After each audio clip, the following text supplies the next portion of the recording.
Hi, this is Mac Thornberry. Welcome to another edition of our video mailbox.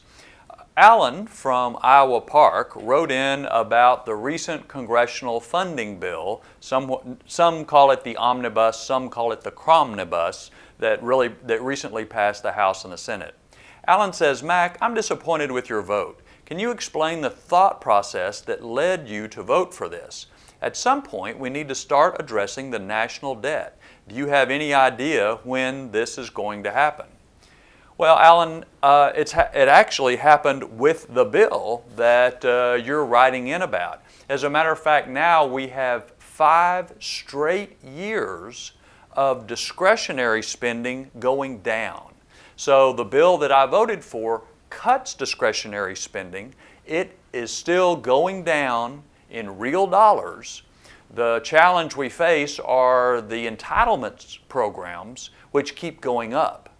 But as far as the bills that Congress votes on each year, that spending is going down, including in this bill.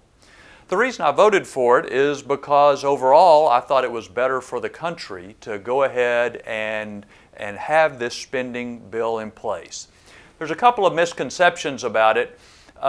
Some people are afraid that it continues to fund Obamacare. But if you'll remember, last year ago, when the government was shut down, Obamacare just kept going. That's because Obamacare is funded as an entitlement. And until you have a new law that the president signs, it's not going to change. We need to do that, and I'll keep pushing for that. But even if you didn't fund any of the rest of the government, it wouldn't have an effect on Obamacare. Some other people were concerned that somehow this funded the president's announced decision not to enforce part of the immigration law. And that's not true either. Part of what was in there was a short-term funding of the Department of Homeland Security just until next February, when we'll have a Republican Senate that we can work with to try to prevent the president from taking this step.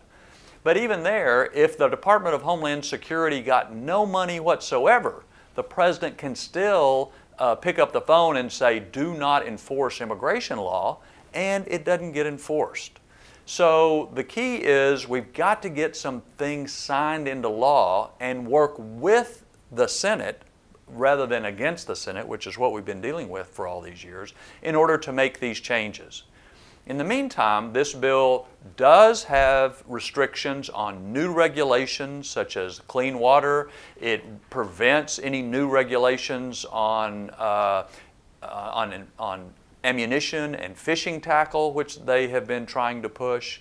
It limits a host of new regulations from being implemented, as well as funding our military and preventing any BLM action on the Red River issue that we're so concerned about.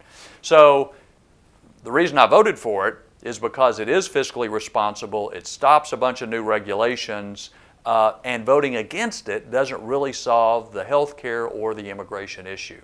We've got lots of work to do in the new year, and I look forward to having a Senate that will work with the House for a change as we try to solve some of these problems.